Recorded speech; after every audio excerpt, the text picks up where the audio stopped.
추운 겨울이었어요. 모두가 잠든 시간 새벽 12시. 자려고 누운 용환이의 휴대폰이 울립니다. 발신자는 기태예요. 용환이의 몸이 반사적으로 응답 버튼을 눌러요. 기태야 왜? 아, 너 왜 이렇게 전화를 늦게 받아? 나 지금 중곡동이니까 빨리 뛰어와. 지금? 알겠어. 잠깐만 빨리 갈게. 용환이는 이유도 묻지 않고 곧바로 기태가 있다는 중곡동으로 출발합니다. 용환이 집에서 중곡동까지는 걸어서 12분. 어둑한 길을 기태가 기다릴까 뛰어갑니다.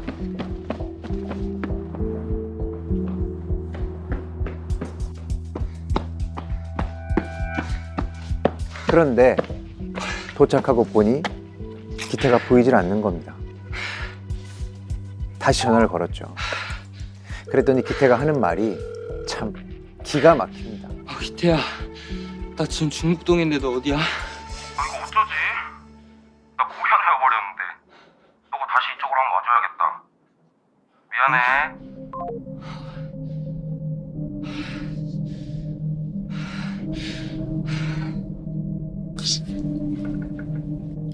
그러니까 중곡동에서 고현동으로, 고현동에서 다시 장평으로, 그리고 또 다시 중곡동으로.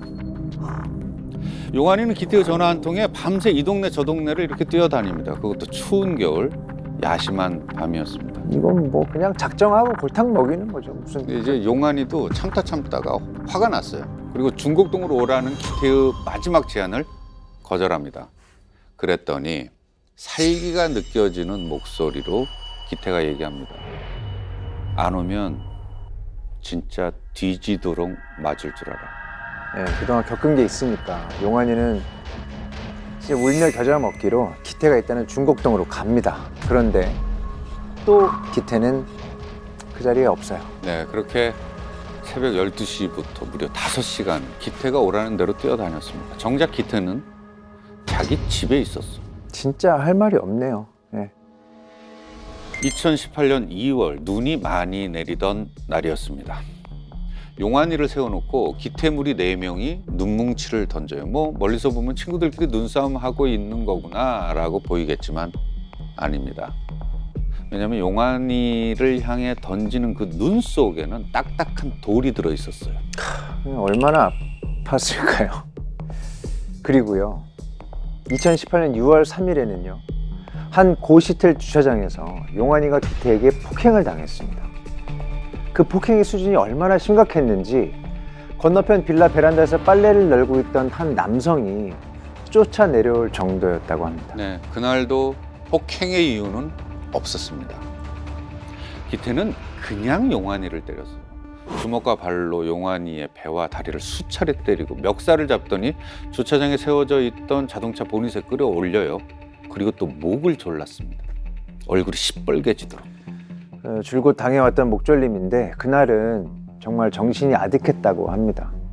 2018년 7월 중순입니다. 학원을 마치고 용환이가 기태와 함께 길을 가는데 갑자기 기태가 용환이의 등 뒤에서 한쪽 팔로 목을 강하게 감아서 졸랐어요. 용환이가 발버둥을 치다가 바닥에 쓰러졌는데 손이 아니라 얼굴이 바닥에 부딪히게 됩니다.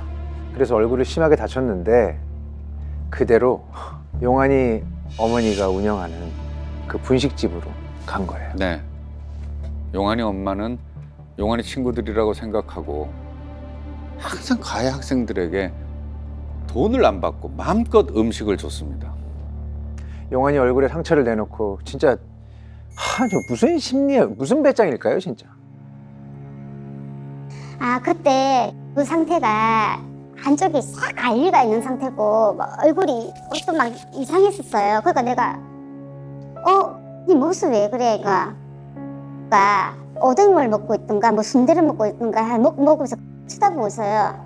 엄마가 용환이의 얼굴을 보고 의아해 하는데 그때 기태가 한마디 합니다. 이모, 배고파요. 빨리 주세요. 자, 먹어. 그 모습을 바라보고 있는 용환이의 심정은 어땠을까요? 그러니까요. 뭐 아직 그런 사정을 몰랐던 때니까 용환이 엄마는 그날도 떡볶이에 김밥에 튀김까지 뭐 진짜 배고플까봐 부족할까봐 접시 가득 담아줬습니다. 그러면서 물었대요. 얼굴이 왜 그러냐고.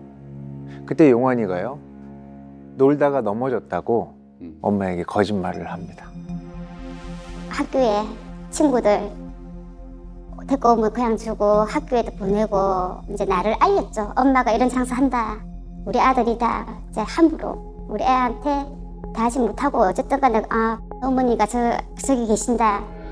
뭐 그런 식으로 좀 사이좋게 놀고 친구도 하고 좀 알리는 거였죠. 기태는 용환이 엄마의 진심을 철저하게 짓밟았습니다. 무료로 배부르게 먹고 가게를 나오자마자 뭐라고 했느냐면, 야, 오떡시대 더럽게 맛없네. 떡볶이에 설사약 탔나? 야, 봤지? 위생상태 개 더럽네. 먹을 건 음료수밖에 없네.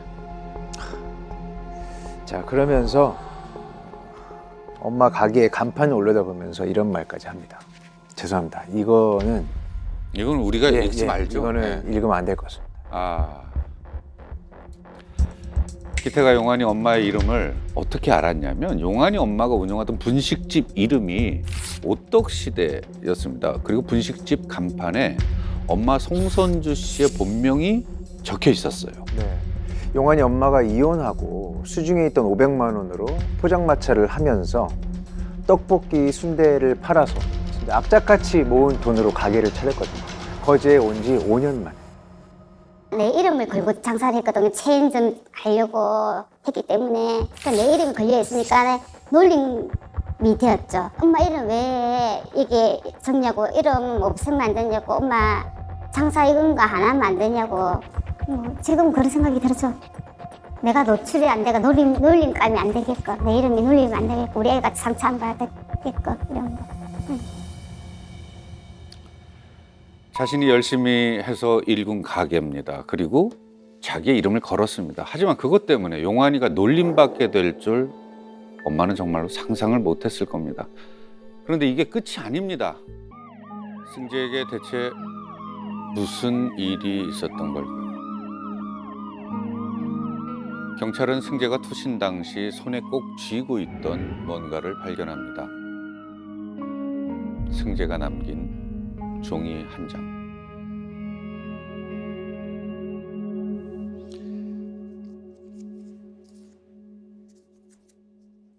승재가 극단적인 선택을 할 때 손에 꼭 쥐고 있던 종이입니다. 승재가 가족에게 마지막으로 남긴 말, 뭐였을까요?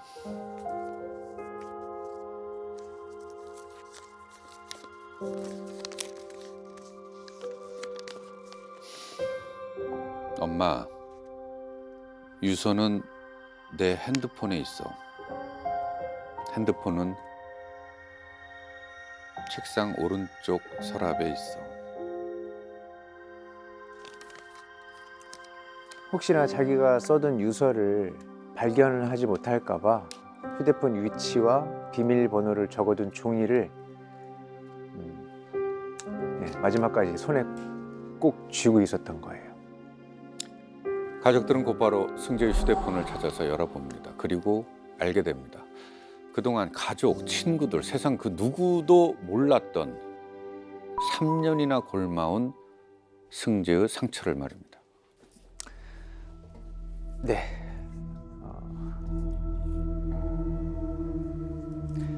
3년 동안 버텨온 것만도 기적이었다며 투실한 이유를 3가지로 설명했어요.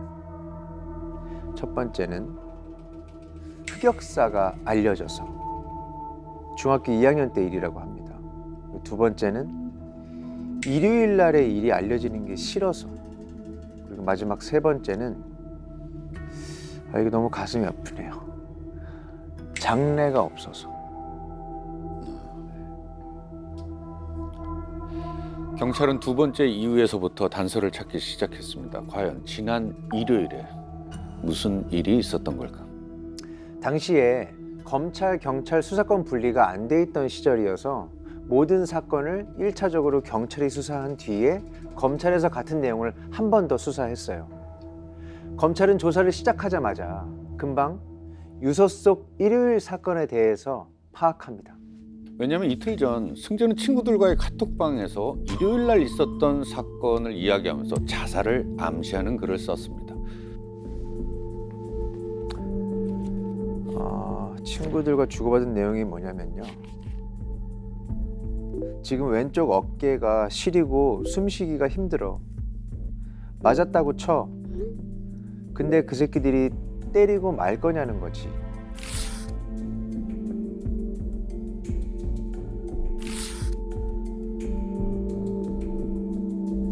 무슨 이유인지 모르겠지만 승재는 일요일에 친구들로부터 폭행을 당했고 그 폭행이 한 번으로는 끝나지 않을 거라는 걸 예상하고 있었어요. 네, 맞습니다. 승재는 일요일에 폭행을 당한 것보다 앞으로 일어날 일들이 더 두려웠던 것 같아요. 자, 그렇다면 승재는 대체 무슨 일로 친구들에게 폭행을 당한 겁니까? 승재가 세상을 떠나기 이틀 전 2012년 9월 16일 일요일 학교 근처에서 지역 축제가 열리는 날이었어요.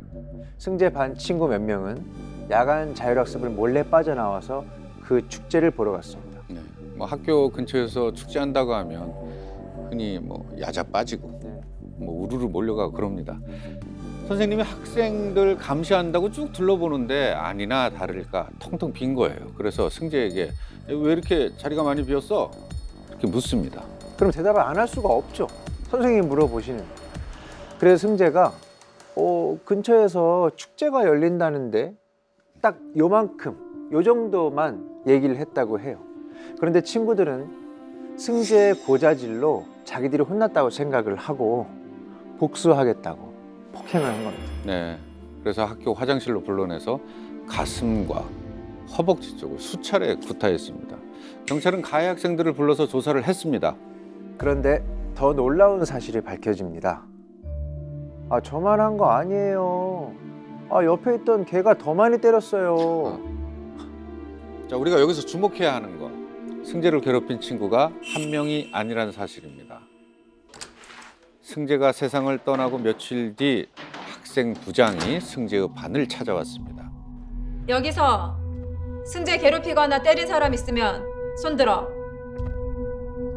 없어? 정말 없어? 손 안 들어?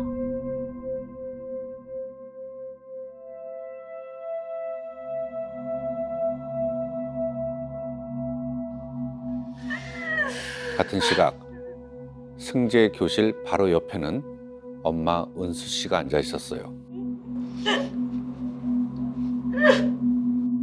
가해자 아이들이 이제 발뺌을 했나 뭐 그랬는가 봐요. 누가 했나 안 했나 막 그런 식으로 그런 거를 해서 그거를 알아보기 위해서 간 것 같아요.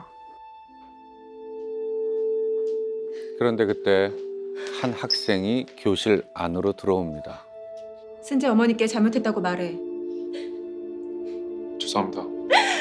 대체 왜 그랬어? 대체 왜? 근데 저만 그런 거 아니에요.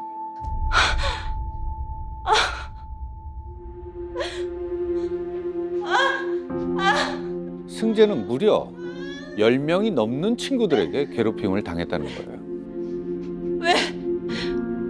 왜 내가 그랬어? 죄송합니다. 승재는 매일같이 10명이 넘는 가해 학생들의 괴롭힘을 버틴 거죠. 여기서 나오는 승재 엄마한테 참 너무나 소중한 아들이었대요. 그러니까 승재 엄마가 승재를 낳기 전에 8개월 정도 아이를 임신하고 있다가 유산한 일이 있었대요. 그래서 슬픔에 잠겨 있다가 어렵게 얻은 아이가 승재였던 거예요. 그래서 정말 선물처럼 귀한 소중한 아이라고 생각하고 엄청 애지중지했다고 합니다. 그런데 어느 날 담임 선생님 전화가 온 거예요. 승재가 같은 반 폭력적인 성향의 친구에게 뺨을 20대 넘게 맞았다면서요. 제가 한번 그랬어요. 너도 그럼 운동 배운 거 한번 쓰지 그랬어. 그랬더니 엄마 그렇게 해서 다치면 안 된대요. 상대방은 다치지 않게 자기가 최대한 노력을 해야 된다라고 하면 그 정도면 뭐 어떻게 더 바래야 돼요? 이때 이제 승재의 학교 생활이 순탄치가 않구나 그때 알게 됐었대요. 엄마 근데 어떡해요. 학교를 안 보낼 수도 없잖아요. 그러니까 이 엄마가 매일 아침에 학교 가기 위해서 이제 준비하고 있는 승재한테 당부를 했대요. 친구들이랑 싸우지 말고 사이좋게 지내. 알았지? 네 엄마. 누가 괴롭혀도 꼭 참아야 돼. 싸우지 마. 알았지? 아? 그런데 승재 엄만 그 말을 한 게 너무 후회스러웠답니다. 싸우지 말아라. 착하게 지내라. 네가 참아라. 줄곧 승재에게 했던 말 때문에 승재가 그 고통을 혼자 참았던 건 아닐까 싶은 거죠. 내가 이해할 수 없는 사고력을 갖고 행동하는 아이들 중에 내 아이를 밀어넣었구나. 아, 지옥 같은 그런 곳에 내가 밀어넣어서 혼자서 그걸 딱 감내했었구나. 제가 만약에 정말 바라고 싶건데 정말 바라고 정말 바라고 싶어. 학교에 안 보냈을 것 같아요. 승재가 떠나고 나서도 가해 학생들은 참 뻔뻔했습니다. 사고 직후에 승재 엄마하고 가해 학생이 나눈 대화인데요. 엄마 이렇게 얘기해요. 왜 그렇게까지 집요하게 괴롭혔니? 심심하고 재밌어서요. 다른 애들도 괴롭히는데 걔보다 승재는 덜 괴롭혔어요. 아니 심지어 이 사건 조사가 진행되던 시기에 아무렇지도 않게 교실 한쪽에서 포커 게임까지 했대요. 미친 X들이에요, 그러니까 걔네들은. 뭐 반성하는 척도 안 하는 거죠. 게다가 가해 학생들끼리 말을 맞춘 정황까지 드러납니다. 당시 가해 학생들이 주고받던 문자인데요. 일단 내일부터 자리에만 있자. 태혁이한테도 지금부터 웃지 말고 너도 준식이도 짜져 있어. 공도 잘하면 걸릴 듯해. 근데 난 숨김. 더 기가 막힌 건 학교의 태도였습니다. 승재 군이 극단적인 선택을 한 이후에 기사가 이제 쏟아져 나왔겠죠. 그때 학교 교장이 한 언론 인터뷰에 이렇게 말합니다. 학교 폭력과 무관한 개인적인 이유로 자살한 겁니다. 여기서 끝이 아니죠. 가해 학생들이 이제 보호자들이 복도에 모여 앉아서 예상되는 손해배상 금액을 얘기하고 1인당 얼마 정도씩 n분의 1씩 해야 되겠다. 이런 얘기를 하는 걸 듣고 제가 너무 화가 났습니다. 피해 학생은 이제 아들을 잃어서 절망에 빠져 있는데 사람이 죽음을 결국 돈으로 나누는 이런 생각을 하고 이제 법정에까지 왔다는 것 자체가 아무런 반성이 없는 태도로 보였습니다. 더 기가 막힌 건 이 아이들이 미성년자잖아요. 변호사를 선임해서 형사사건을 소년보호사건으로 송치한 거예요. 이게 무슨 의미냐? 소년 재판을 받게 되면 전과 기록도 남지 않고 소년의 장래에 아무런 영향을 미치지 않습니다. 이렇게 결정을 내리자 뒤에서 환호성을 질렀다는 얘기도 들었습니다. 그 승재를 괴롭힌 학생들에게 소년 보호 처분이 내려지니까 가해 학생 부모님들께서 만세를 불렀다는 게 이게 사람이 할 짓입니까? 이게 다가 아니잖아요. 형사사건으로 진행될 때는 가해 학생들이 매일 반성문을 써서 제출을 하고 요양원이고 어디고 봉사를 숱하게 다녔대요. 사죄하는 그 의무로. 그런데 민사소송이 들어가자마자 아무것도 안 한답니다. 나 몰라라. 지금쯤 우리 승재가 살아 있었다면 어떤 모습을 하고 있을까요? 엄마는 지금도 이 승재가 재밌는 얘기하면서 이렇게 환하게 웃었던 그 승재의 얼굴이 생생하게 떠오른다고 합니다. 블랙 시즌2 영웅 파괴자들